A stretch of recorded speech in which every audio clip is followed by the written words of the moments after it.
The most beloved storyteller in the United States was hiding a secret that could have ended his life.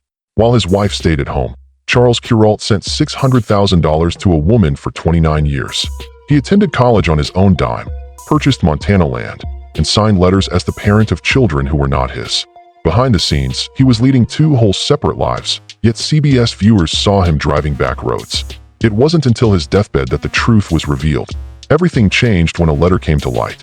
Charles Kuralt was born in Wilmington, but he never considered it his home. The presence of a hospital was the sole reason his mother, Anna, chose to give birth there. He was born to her at James Walker Memorial Hospital on September 10, 1934. She returned to her parents' tobacco plantation in Enslow County with her husband Wallace and their infant. It was a 100-acre farm. That is the place where young Charles spent his formative years. There was no running water, no running electricity, and no indoor plumbing. They used a gourd affixed to a nail to draw water from a porch pump. Wood stoves provided the heat. However, Charles remained silent. He used flour paste to create newspaper kites. He dangled them from a great height over the barn, bound them with tobacco string, and made a jest about God reading the headlines. In addition, he used dogwood branches to craft slingshots and straw to tickle Venus flytraps. They continued to relocate.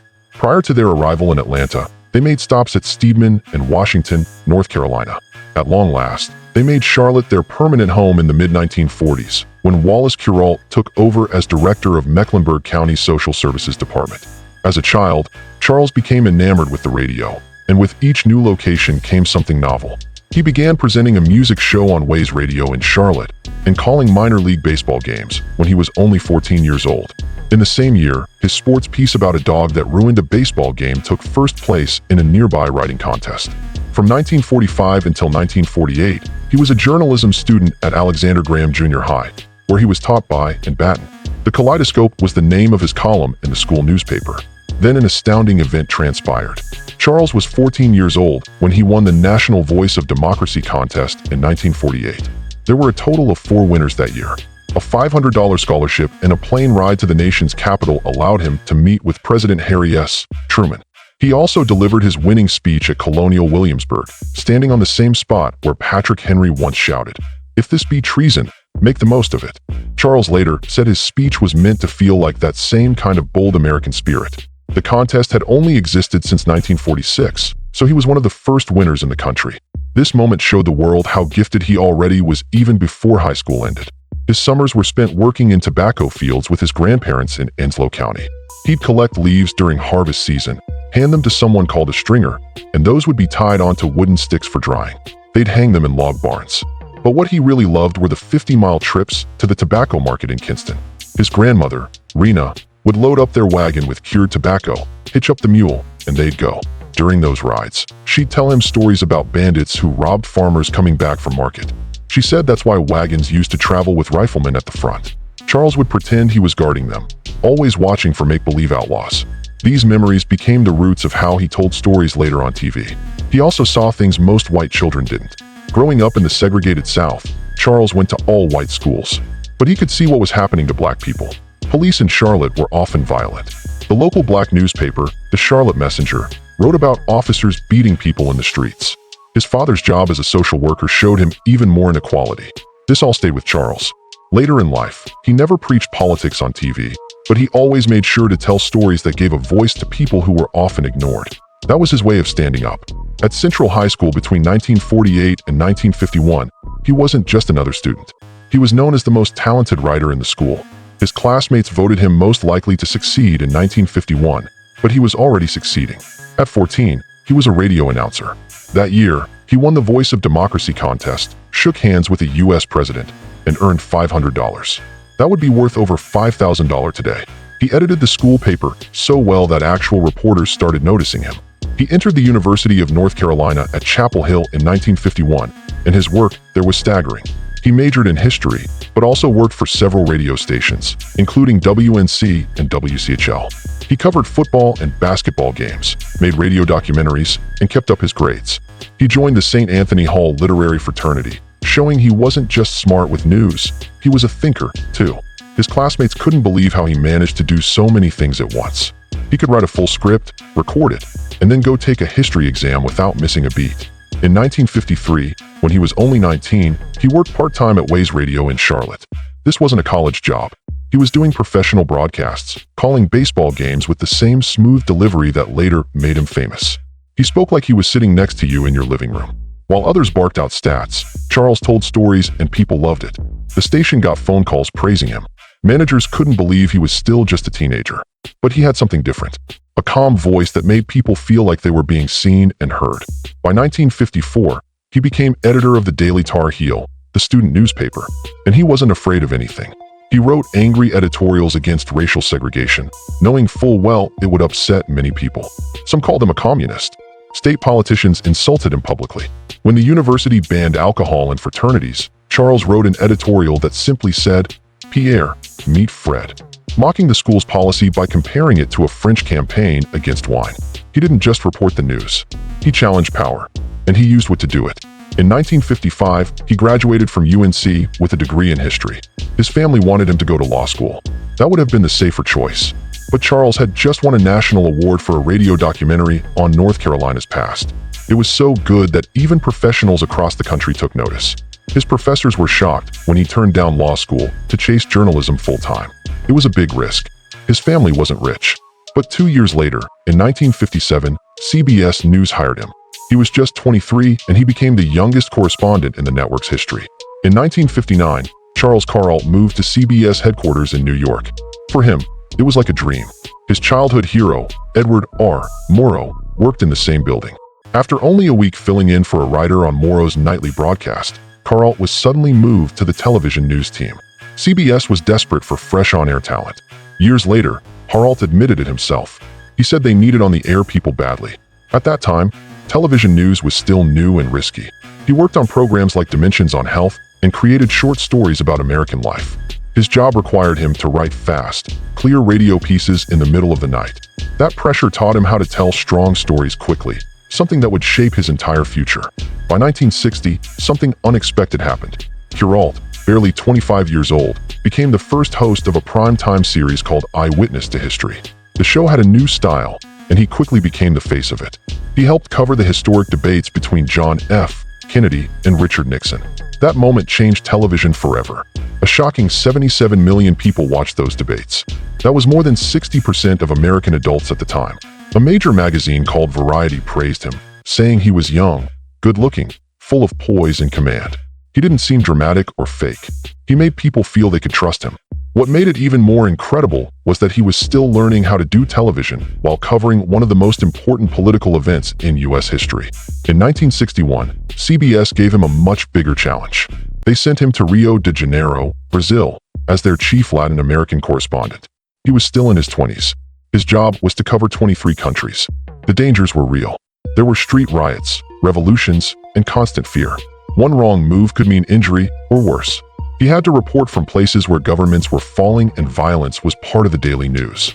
He stayed in that role until October 1962, right when the Cuban Missile Crisis made the whole region even more unstable. Every report he sent back proved he could handle chaos with calmness. He was becoming more than just a reporter. He was becoming someone people depended on. When he came back to the United States in 1964, the country was changing fast. There were protests, war, and civil rights struggles. Kuralt was right in the middle of it all. His coverage of Vietnam was terrifying. He remembered one assignment where he and his crew followed a group of Vietnamese Rangers. They were ambushed. He said, "Half the company we were with got killed. We were lucky as hell not to get killed." In 1965, he made a Christmas special from Vietnam. In one heartbreaking scene, a soldier was shot right in front of the camera. He also went to Selma, Alabama during the civil rights marches. His quiet way of interviewing people brought out emotions that made people stop and think. He was just in his 30s, but he was already capturing the most dangerous and emotional moments of the decade. By 1967, Kuralt was exhausted. He felt tired of competing with other reporters and trying to chase big stories before someone else did. He wanted something different. He told CBS executives that he needed to get out of the office. His idea was strange. He said, "How about no assignments at all? Would you be interested in spending 3 months exploring the Great American Highway by car?" John Steinbeck's travels with Charlie served as an inspiration to him. At first, CBS didn't take the concept seriously. They laughed it off, but he was given an opportunity by one executive. The sole stipulation was that expenses be minimal. A rented mobile home was embarked upon by Kuralt and cameraman Isidore Blatchman in the fall of 1967. It lacked elegance. The upholstery was filthy. They subsisted primarily on peanut butter and crackers, as there was only Pepsi and beer in the fridge. Using a map, they would select a town approximately 100 miles distant every morning. Afterwards, they embarked on their journey. Something truly remarkable emerged out of that humble concept. They logged almost 1 million miles in 6 separate RVs throughout the years. Over the course of 48 states, they produced 500 segments. Kuralt discovered something new with every story, even things that other news programs had forgotten. Honesty, kindness, and purpose in the lives of regular people. On October 27, 1967, the first episode of On the Road aired. The story revolved around the Butlers, a Vermont couple called George and June, and their maple syrup business in Jacksonville. During the interview, George made a lovely comment. He remarked, "You can get color and you can get sound, but you can't get smell. And the aroma is one thing. Maybe it's the osmosis of the sap getting in your system. They didn't do it for money." He went on to explain that being in the woods is something truly joyful. For the rest of the series, that story was the foundation. Uncomplicated, forthright, and inviting. People just adored it. Already in 1968, they had covered 50,000 meters. Speaking with a 99-year-old bricklayer from Iowa was an experience I will never forget. He persisted in his labor. The ratings spiked because of that tale. It was unbelievable to everyone. Kuralt continued to encounter such individuals. Jogger number 104, owner of the longest ball of string in the world, and a guy whose home was constructed entirely of beer bottles were all people he spoke with. In the past, he claimed to have encountered a wide variety of people there, including mountaineers, wrestlers, jugglers, traffic cops, tattoo artists, Gandhi dancers, sheep shearers, bagel bakers, rodeo riders, horseshoe players, seashell collectors, and sorghum producers. There was an understated joy in every tale. When producer Shad Northshield joined the cast in 1970, the show underwent a dramatic transformation. Mobile editing tools were brought by him. Because of that, they wouldn't have to return to New York to edit their film. They could do it while traveling. It maintained the flow of the show while saving time and money. This was a major step forward. They were able to surpass CBS deadlines while staying out longer and traveling farther. Kuralt felt liberated, and On the Road grew even bigger as a result. Much sooner may the series' run have ended if the upgrade hadn't been made. Subsequently, Kuralt composed a very potent portion in 1972. It was about California's rails and the gypsies. The men slept in camps and rode the trains for decades, living on the edge of society. Unlike the majority, Kuralt remembered them. He listened to them, spent time with them, and never made them feel inferior. An Emmy was bestowed upon him for that piece. The hobo lifestyle was slipping away from him. He knew it. The world was rapidly becoming overshadowed by highways. Their stories were spared, though, all thanks to Kuralt. Charles Kuralt's live performances reached a new level of excellence in the 1970s. Even though he had been traversing the United States for some time, it was during these years that everything fell into place. More than 600 short stories were filmed by him and his small crew. Countless individuals across the nation paused their activities to observe. The 2-minute ceasefires were described as such by Time magazine because they were brief periods of calm in the midst of widespread violence, conflict, demonstrations, and rioting. Kuralt offered a different perspective than the majority of news outlets, which focused on conflict and violence. The people were shown by him. Hope was evident in his expression. He avoided major thoroughfares. He despised them. According to his previous statement, highways let you drive from coast to coast without seeing anything. As a result, he sought out the back roads. 6 RVs were exhausted from his over 1 million miles of journey. His discovery touched people deeply because it revealed the true essence of America. This piece garnered him his second Peabody Award in 1975. They lauded his ability to record the history of the United States and its people and referred to him as a bicentennial historian. More than other stories from 1974, one stood out. Ira Perkins was the teacher of this fictional Montana school. For 53 years, he had instructed students in the humble schoolhouse. In the midst of the Great Depression in 1933, with a meager monthly income of $60, he began. That amounted to a meager $420 for the entire year. But he remained forever. Even his first students' grandkids were taught by him. To get the youngsters energized and learn good manners, he would dance to them every morning. Different classes would study different subjects in such one-room school. It was straightforward, but effective. Kuralt displayed all of that with an air of subtle reverence. Something even greater started in 1975 for him. In honor of the United States Bicentennial, a wagon train was making its way from Valley Forge to California. Along came Kuralt. A spin-off series titled On the Road to 76 was born out of it. He made a solemn vow to travel to every state. There was more to it than meets the eye. He rode alongside them, lived with them, and recorded every detail.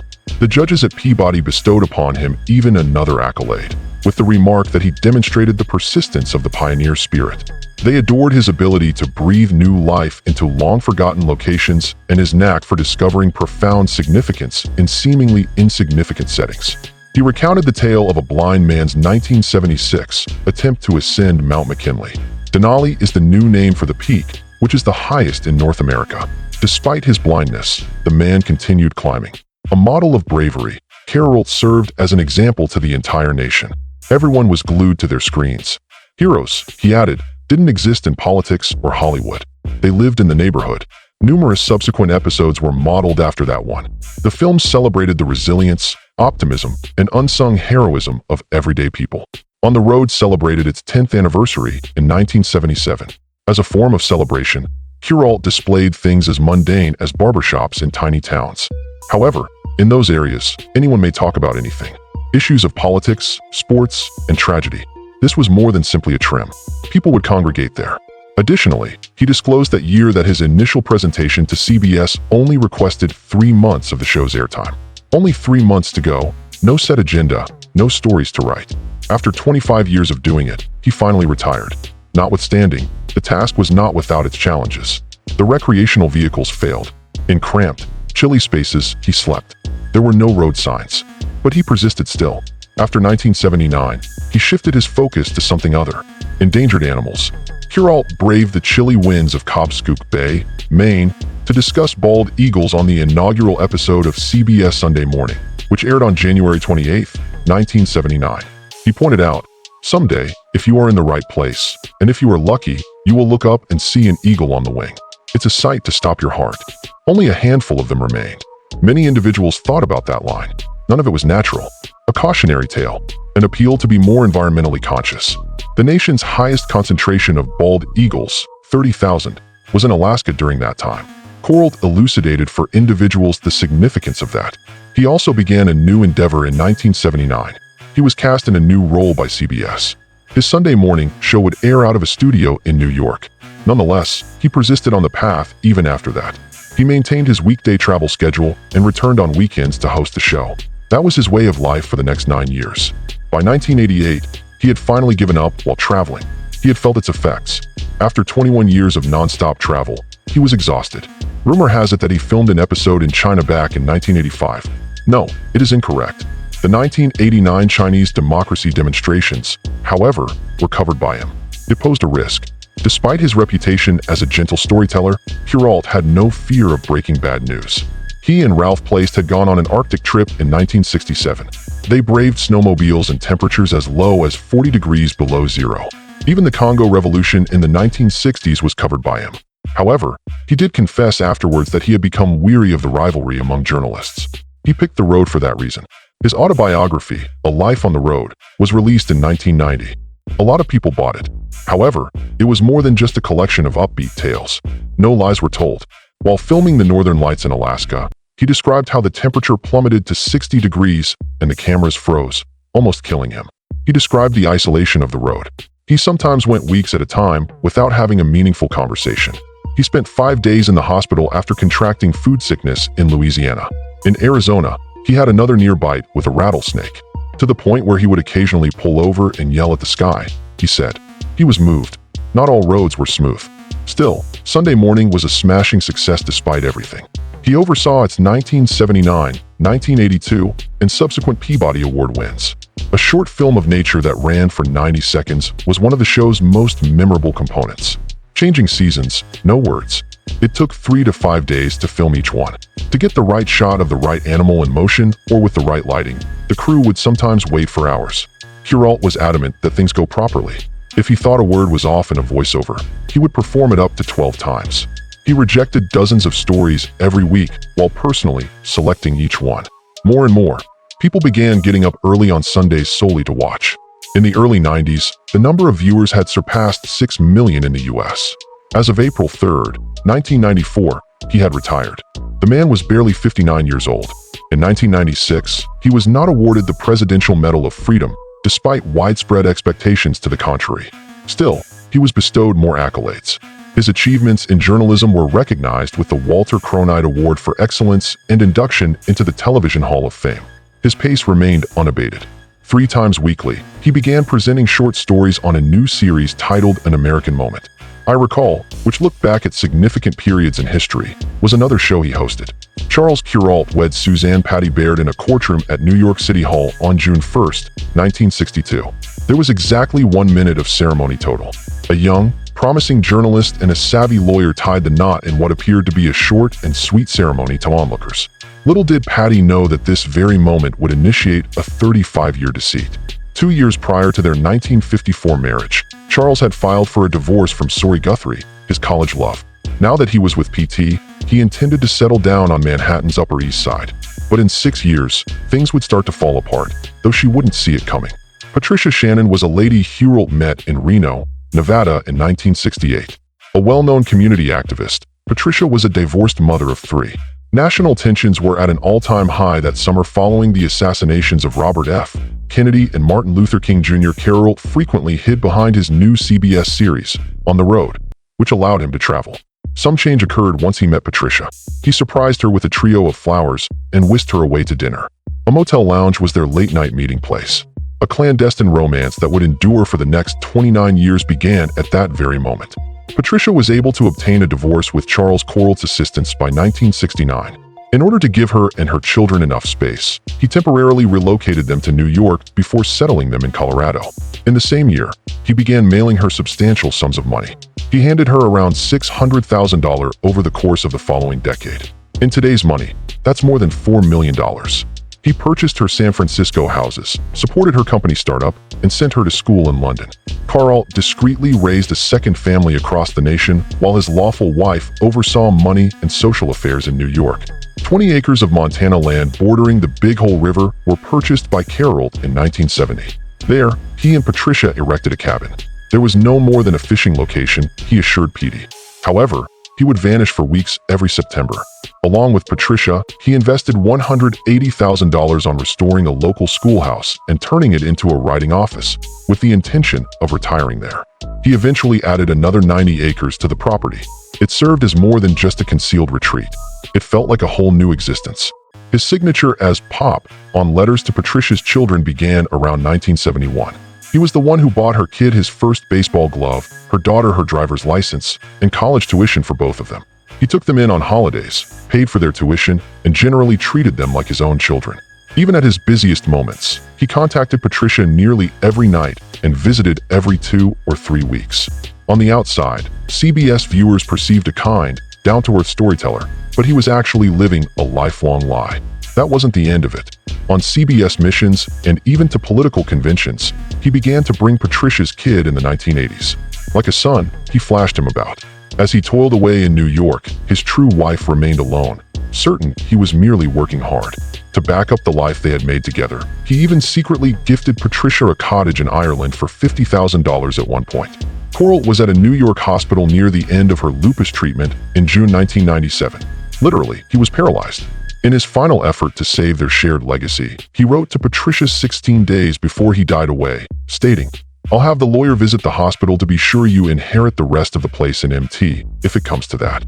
Under the pretense of a normal sale, he had surreptitiously handed her $80,000 3 months prior to purchase 20 acres of the property.